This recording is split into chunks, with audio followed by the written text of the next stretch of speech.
민수기 34장 16절에서 29절까지입니다. 34장 16절, 29절 읽어보겠습니다. 여호와께서 또 모세에게 말씀하여 이르시되 너희에게 땅을 기업으로 나눌 자의 이름은 이러하니 제사장 엘르아살과 눈의 아들 여호수아니라. 너희는 또 기업의 땅을 나누기 위하여 각 지파의 한 지휘관씩 택하라. 그 사람들의 이름은 이러하니 유다 지파에서는 여분네 아들 갈렙이요, 시몬 지파에서는 암미우스의 아들 스무엘이요, 베냐민 지파에서는 기술론의 아들 엘리다시요, 단 자손 지파에서는 지휘관 요블리의 아들 붓기요, 요셉 자손 중 모네세 자손 지파에서는 지휘관 에보스의 아들 한니엘이요, 에브라임 자손 지파에서는 지휘관 십단의 아들 구무엘이요, 스물로 자손 지파에서는 지휘관 바르나의 아들 엘리사반이요, 이사갈 자손 지파에서는 지휘관 아산의 아들 발디엘이요, 아셀 자손 지파에서는 지휘관 술로미의 아들 아히후시요, 납달리 자손 지파에서는 지휘관 암미후스의 아들 부다헬임이라 하셨느니라. 이들이 여호와께서 명령하사 가나안 땅에서 이스라엘 자손에게 기업을 받게 하신 자들이니라. 아멘. 하나님의 믿음을 가져라. 하나님을 믿는 자가 되라. 가나안 땅에 들어가기 전에 이스라엘 백성들에게 필요했던 것이 무엇이뇨? 믿음과 순종과 담대함. 그러니까 믿음과 순종을 통해서 그들이 가나안 땅에 들어가게 될 것을 확신하면서 좀 담대한 마음을 가지라는 것입니다. 이것은 곧 우리가 하나님의 나라에 들어가기 위해서 또 이 땅에 하나님의 나라를 세우기 위해서 필요한 자세예요. 필요한 요소가 뭐냐? 믿음과 순종과 담대함입니다. 그래서 하나님께서 여호수아에게 가나안 정복 직전에 부탁하신 말씀이 있죠. 여호수아서 1장 아시죠? 무엇을 부탁하셨어요? 여호수아에게 너는 마음을 강하게 하고 담대히 하라. 아주 간단해요. 주님께서 요구하신 것은 강하고 담대히 하라. 그러면서 하나님이 율법으로 주신 말씀을 가까이 하고 그것을 주야로 묵상하고 그 가운데 기록한 대로 다 지켜 행하라. 그리하면 내 길이 형통하게 될 것이고 내가 평탄하고. 간단해요. 주님이 요구하시는 내용은 가나안 땅 들어가기 위해서는 믿음과 담대함이 필요한 거예요. 그 근거는 어디서 오는 것이냐? 하나님의 말씀. 아주 단순하죠. 어렵지 않습니다. 그러니까 이것을 주님께서 원하고 계시는데 이 가나안 정복이라고 하는 것은 하나님의 약속이고 하나님의 뜻이지요. 그러나 당시 이스라엘 백성들에게 있어서 현실적으로 볼 때는 매우 두렵고 극복하기 어려운 일이었다는 것입니다. 하나님의 약속과 하나님의 뜻 그리고 우리의 현실 이 사이에 두려움이 껴있는 거예요. 두려움이 있고 또 의심도 생기고 현실적으로 볼 때는 극복하기 어려운 문제였다. 그래서 뭐가 필요한 거예요? 그래서 믿음이 필요한 거예요. 믿음과 담대함이 필요한 것이다. 또 오늘날도 우리가 천국에 들어가는 일은 구원이 완성되는 일에 필요한 것은 믿음입니다. 하나님의 말씀과 현실 사이에서 우리도 고민하고 있잖아요. 현실에 무릎을 꿇어버리면 세속화되는 것이고 타협하는 거잖아요. 쉽게. 어떻게 하나님 말씀대로만 살겠느냐. 이게 문제잖아요. 하나님의 말씀대로 살면 잘 될 것 같지가 않아. 이게 문제예요. 현실의 벽 앞에서 많은 사람들이 무릎을 꿇어버리죠. 우리는 끝까지 믿음을 가지고 나아가야 하나님 앞에 설 수가 있는 것입니다. 그렇기 때문에 이 광야의 시간이 필요했던 거죠. 하나님이 어떤 분이신가를 직접 체험할 수 있는 자들. 모든 것이 내 힘과 능력대로 내 뜻대로 다 되면 하나님께 대한 믿음이 요만큼도 없는 겁니다. 안 그렇습니까? 내 힘으로 다 잘 살아가는데 하나님께 대한 믿음이 뭐가 필요해요? 내 능력으로 얼마든지 인생을 살 수 있는데. 그래서 시련과 어려움을 당해봐야 내 힘으로는 도저히 아무것도 할 수 없는 상태, 그게 광야잖아요. 거기서 하나님께 대한 믿음을 배우는 거예요. 아, 이건 하나님 앞에 대한 절대적인 믿음과 신뢰가 있어야만 들어갈 수 있는 곳이구나. 하나님의 나라는 내 힘으로 잘 먹고 잘 살았습니다. 그런 사람은 절대 가나안 땅에 못 들어감. 천국에 못 갑니다. 틀림없어요. 자기가 주인 되어 살아간 사람이니까. 안 되죠. 믿음을 온전케 하기 위해서는 반드시 광야의 시간이 필요합니다. 근데 문제는 광야 시간을 지나면서 우리가 당할 수 있는 게 뭐냐면 낙심하는 거예요. 이렇게 의심하고 자기 힘으로는 아무것도 할 수 없는 상황이기 때문에 너무 무기력해지는 거죠. 이걸 조심해야 돼요. 지금 광야에서 이스라엘 백성들의 특성이 바로 그것이거든요. 자신들이 할 수 있는 것이 아무것도 없는 거예요. 그러니까 조금만 좀 어려운 일이 벌어지면 두려워하거나 원망 불평하거나 이런 모습으로 가는 거예요.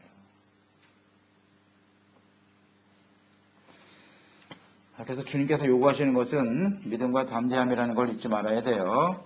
그래서 지금 이스라엘 백성들 가나안 입성 바로 목전에서 하나님께서 여러 가지 지금 말씀을 주고 계시는데 이 내용의 핵심 주제는 뭐냐면 주님의 뜻은 뭐냐면 백성들아 좀 믿음을 가지라는 겁니다.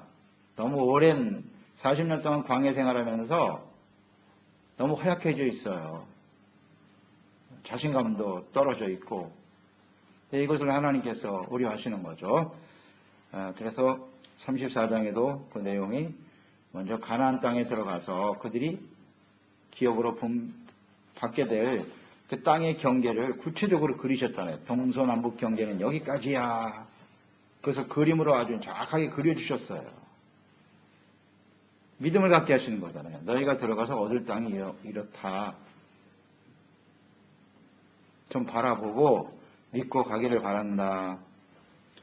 하나님의 경계를 정해놓으신 것은 하나님의 정해주신 땅 안에서 살아가라.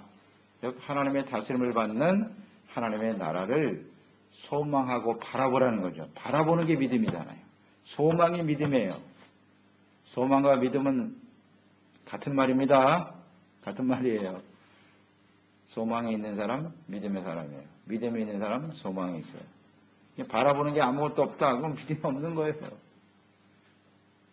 그래서 하나님의 약속의 말씀, 너희들이 장차 가나안 땅에서 이러한 경계 안에서 살아가게 될 거야. 확실한 믿음과 소망이잖아요.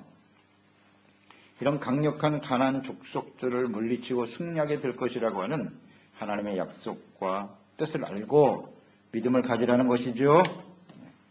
오늘 16절 이하에도 보면 역시 이스라엘 백성들에게 믿음과 담대함을 주시기 위해서 가나안 땅 분배를 담당할 지파들의 책임자들을 임명하셨어요. 너희가 들어가서 땅을 기업으로 나누게 될 거야. 그 일을 감당할 사람은 바로 이런 사람들이다. 구체적으로 임명장까지 주셨어요. 이 말씀은 이미 너희들은 아직 모압 평지에 서 있지만 가나안 땅에 들어갈 것이라는 것을 기정사실화하는 그런 하나님의 뜻이 아닙니까? 아주 구체적이잖아요. 그들에게 주님 뭘 원하시는 거예요? 믿음을 가지라는 겁니다. 이미 그 가나안 땅은 너의 것이야. 그러니 믿음과 담대함을 가지고 나가길 바란다. 하나님의 뜻을 아시겠죠?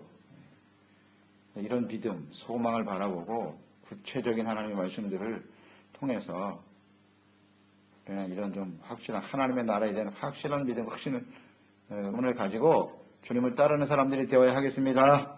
천국이 있는지 없는지 잘 모르겠다. 이런 사람은 들어가기 힘들다고 봅니다. 죽어봐야 알지 뭐. 천국이 있는지 없는지 어떻게 알아. 못 들어갑니다. 그런 사람들. 확신이 있어야죠. 하나님이 약속하셨잖아요. 하나님의 나라의 모습까지도 요한계시록에 아주 자세하게 기록하셨네. 그게 있는지 없는지 모르겠다. 그래도 확신을 가지고 준비하는 게 확신과 믿음이 있어야 준비하는 삶을 살게 될 것이죠.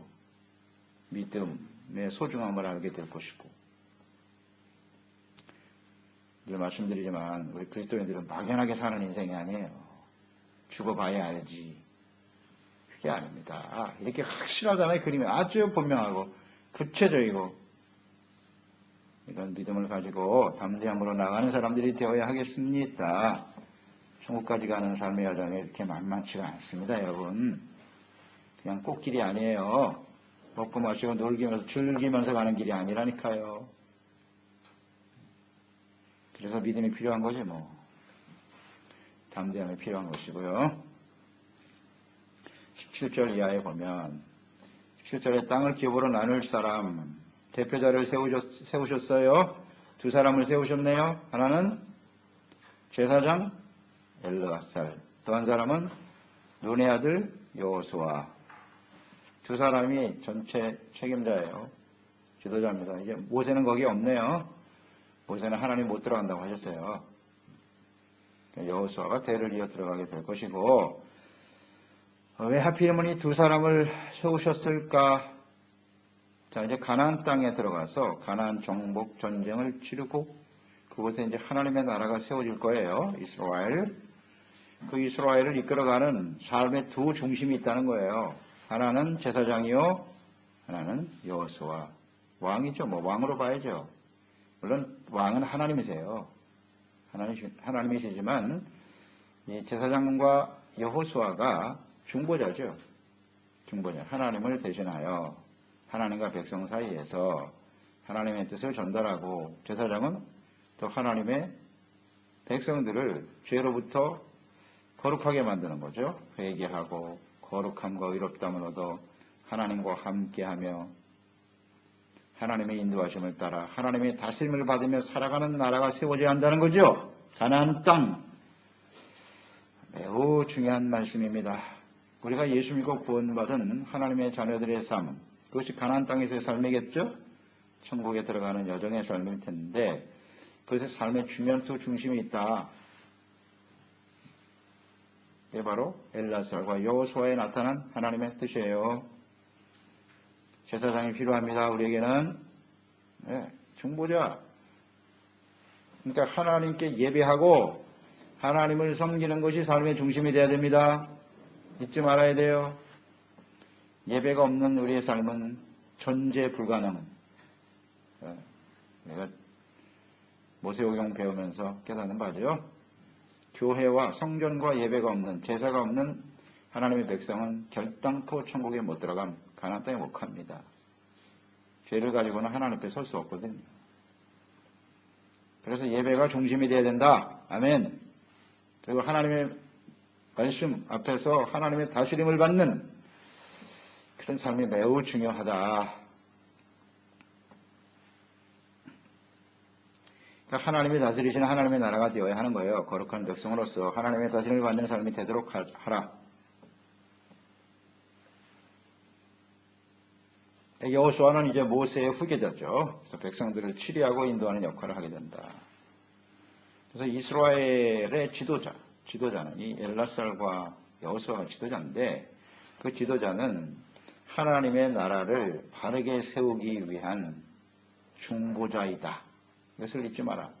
그러니까 세상 권력자하고는 틀려요. 세상 지도자들처럼 자신의 권력을 추구하거나 백성들을 자신의 임의대로 다스리고 하는 자가 아니라 하나님의 중보자로서 하나님의 백성들을 어떻게 하나님의 거룩한 나라의 백성으로, 하나님의 다스림을 받는 백성으로 세울 것인가, 이것을 위한 중보의 책임을 맡은 사람일 뿐이다. 항상 잊지 말아야 돼요. 모세를 대신해서 여호수아를 지명하셨는데요. 이제 모세의 역할은 애굽에서 인도하여 내어 모압 평지, 여기까지예요. 40년 동안 이스라엘 백성들을 훈련시키는 그 역할까지를 모세가 하는 거고, 이제는 가나안 땅 정복 전쟁을 이루는 일, 이것은 여호수아에게 하나님이 넘기신 거죠. 하나님께서 가나안 땅에 들어가 정복 전쟁을 승리로 이끌고 기업을 분배할 사람이 여호수아임을 분명히 하셨는데, 이것은 이제 모세의 후계자가 여호수아가 될 것이다 하는 것을 분명히 하셨고요. 이처럼 이스라엘 하나님의 백성들의 지도자는 사람들 스스로가 세우는 것이 아니라는 거예요. 하나님께서 친히 세우신다는 거 잊지 말아야 합니다. 사람들의 다수의 의견으로 사람을 지도자로 세운다거나 스스로의 힘과 능력을 키워서 그 자리에 올라가는 것이 아닙니다. 아닙니다. 하나님이 세운다는 사실을 잊지 말아야 돼요. 이스라엘 역사 속에 잘 나타나 있죠. 하나님이 세운 하나님의 사람을 인정하고 그런 사람들이 하나님의 나라를 바르게 세우며 쓰임받게 되죠. 이것을 따르지 않은 사람은 다 실패했습니다. 대표적인 사람이 사울왕 아닙니까? 하나님이 세우긴 했지만 그것이 하나님이 세운 것이 역할을 제대로 몰라. 자기가 무슨 일을 해야 될지 몰라. 자기 정체성을 상실했어요. 그래서 자신의 나라를 세우려고 했죠. 사울이. 제거당하다. 그 이후의 왕들 보세요. 다윗 왕이 하나님 앞에 쓰임받았던 이유는 간단해요. 하나님의 자기를 세우셨다. 그런 중보자로서의 역할을 충실히 하려고 애썼던 사람이에요. 그리고 제사장을 항상 인정하고 선지자를 인정하고 두 축이에요. 제사장과 왕. 같이 바치고 있는 거예요. 이것을 정확하게 이해했던 사람이 다윗이죠. 그러니까 하나님 앞에 쓰임받았던 사람이 됐고 그 이후에 다윗과 같지 않은 사람은 다 무너졌어요. 그건 필요 없어요. 그런 지도자는 하나님이 사용하지 않습니다. 그러니까 우리는 스스로 무슨 힘을 키워서 자기를 자랑하고 높이려고 하는 이런 헛된 생활을 버려야 돼요. 특히 그리스도 안에서 교회 안에서 하나님을 섬기는 일은 하나님이 세우는 것임을 인정하고 겸손히 따르는 것이 필요하겠죠. 가나안 땅에서 이스라엘 이끌어갈 두 중심이 제사장과 하나님의 뜻을 전달하고 가르치는 선지자이면서 왕의 역할을 했던 이것이 이제 여호수아라고 봐야죠. 근데 그 이후에 바로 사사시대가 오거든요. 사사시대가 찾아온 이유가 뭔지 아시겠어요? 뭐가 무너졌어요? 뭐가 무너졌죠? 사사시대의 특징 중에 하나가 뭐예요? 제사장의 타락. 제사장이 무너졌잖아요. 제사장이 사라져버렸어. 그리고 이스라엘 이끌어가야 될 지도자가 없잖아요. 그러니까 각기 제 소견대로 살아가는 거죠. 그래서 사사시대가 오는 거예요. 이게 매우 중요합니다. 이 제사장과 하나님의 말씀을 가르쳐주고 전해줘야 될 이 중요한 축이 무너지면 이스라엘은 끝이에요. 그걸로. 이방인들에게 완전히 짓밟히고 말잖아요. 그래서 하나님의 사사를 세우시는 거잖아요. 사사는 하나님이 세우시는 거예요. 다수결로 뽑는 게 아닙니다. 하나님이 세운 사람이 하나님의 뜻을, 하나님의 음성을 듣고 하나님의 뜻을 전달하고 그래야 나라가 바르게 서는 거예요. 이것은 우리 개인의 삶에 그대로 적용시켜야 합니다. 사사시대 이후에 어떤 시대가 다가오죠? 왕정시대. 이제 사울 왕으로 시작으로 해서 이제 왕정시대가 세워지잖아요. 그 왕정시대에 제사장으로서 또 자기가 왕으로서 해야 될 역할이 무엇인가를 가장 잘 알았던 사람이 다윗이죠. 그 이후에 솔로몬으로 이어지다가 이것이 축이 무너져 버리니까 결국 이스라엘은 몰락하는 거죠. 매우 중요한 말씀입니다. 오늘 이 두 사람을 세워라. 그들이 기업을 분배로 얻을 자다. 나눌 자다. 기업의 뜻을 하죠. 기업은 소유. 하나님의 나라를 소유할 사람들이에요. 하나님의 나라가 저희 것임이니라. 이 두 기둥이 무너지면 하나님의 나라를 기업으로 받을 수 없습니다. 성경에 이렇게 명확하게 나와 있네요. 정확하게. 그러니 이 민수기 말씀을 모르고 어떻게 천국 들어갈고 참 안타깝습니다. 이거 모르면 안 됩니다. 너무 잘 나타나 있잖아요. 하나님의 뜻이. 모세오경을 제대로 이해하지 못하고는 천국 가기 어려워요. 그렇게 봐야 돼요. 이 두 축이 무너지면 무너지는 거예요. 그냥. 이스라엘 역사를 보세요. 다 무너졌잖아요. 자, 그러면 이렇게 또 우리가 마지막으로 묵상을 해봐야죠. 이 제사장과 엘라살과 여호수아 이 역할을 완벽하게 이루신 분이 누구세요? 예수 그리스도 아니십니까? 이 두 축이 뭐냐면 제사장, 왕 혹은 선지자거든요. 하나님의 뜻을 받아서. 그러니까 왕정시대에는 제사장과 왕과 선지자가 있었죠. 기름 부음 받은 자들이잖아요. 이것이 이스라엘의 삶의 축이란 말이에요. 이것을 완벽하게 이루신 분이 그리스도이신 예수님. 아멘. 그러니까 우리가 예수님을 그리스도라고 믿고 고백하는 것이 의미를 알겠죠? 예수님 우리의 삶의 중심이 되셔야 돼요. 예수님이 그 중심의 왕이시고 선지자이시고 제사장으로서 이 역할을 잘 감당하신 십자가를 통해서 완벽하게 이루셨잖아요. 제사장으로서 왕으로서 선지자로서 하나님의 뜻을 확실하게 전달하셨죠. 그러니까 예수님의 십자가가 중심이 되지 않는 삶은 다 무너지는 거예요. 아멘. 또 여기 기업을 나눌 자잖아요. 기업은 하나님의 나라죠. 하나님의 나라를 우리에게 주시는 분이 누구냐? 왕 그리스도 선지자이신 예수 그리스도. 그분이 우리에게 분배를 해주시는 거예요. 하나님의 나라에 들어갈 수 있게 해주시는 거예요. 아멘이시죠? 여기 나와 있잖아요. 정확하게 나와 있잖아요. 야, 성경은 참 놀랍지 않습니까? 앞뒤가 딱 맞잖아요. 하나님의 뜻은 변하지 않아요. 그래서 예수님이 이 땅에 오시는 거예요. 그리스도로 오시는 거예요. 그리스도로. 왕으로, 제사장으로, 선지자로. 이러한 하나님의 세운 질서, 예수 그리스도 안에서의 질서가 우리의 인생의 중심이 되어야 되고 교회의 중심이 되어야 하는 것이에요. 아멘. 교회가 왜 무너집니까? 그리스도이신 예수님이 중심이 되지 않기 때문이에요. 목사가 주인 노릇하고 장로가 주인 노릇하고 성도들이 주인 노릇하고 다수결로 합시다. 이러니까 교회가 무너지는 거예요.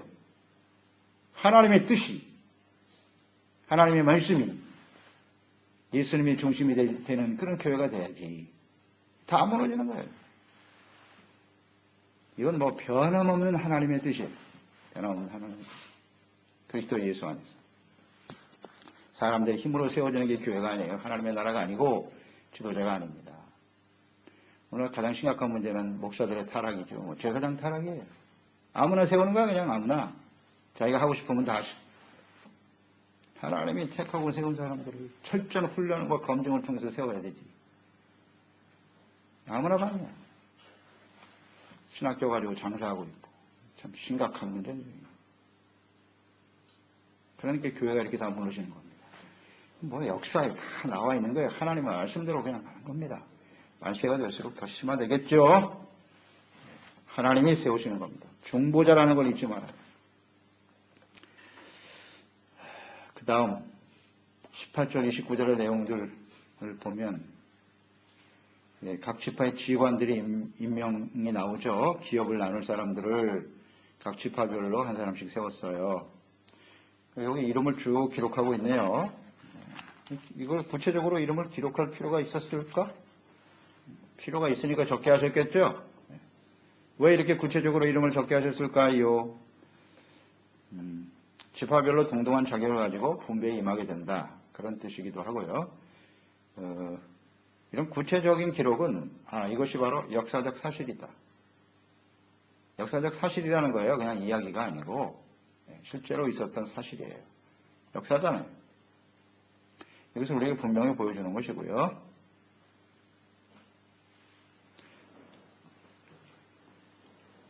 그리고 지도자와 따르는 사람들의 어떤 질서를 분명히 세우시고자 하며 하나님이 지도자, 그 다음에 그에 따르는 사람들, 이건 하나님이 세운 사람들이니까 그의 질서에 따라라. 그게 하나님 뜻이죠. 하나님의 질서는 그거에 항상 지도자가 있고 따르는 사람이 있다고. 이게 하나님이 세운 질서예요. 다 중구난방으로 내가 머리야, 내가 머리라고. 절대 하나님이 이런 걸 원치 않습니다. 하나님이 세워놓은 질서에 따라야.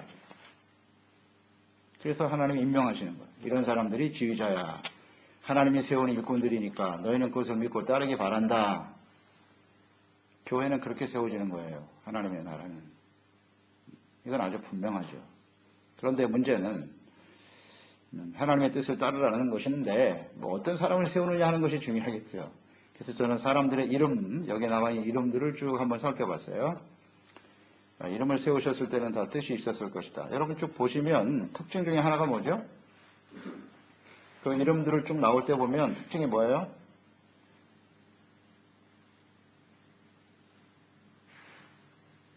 누구의 아들.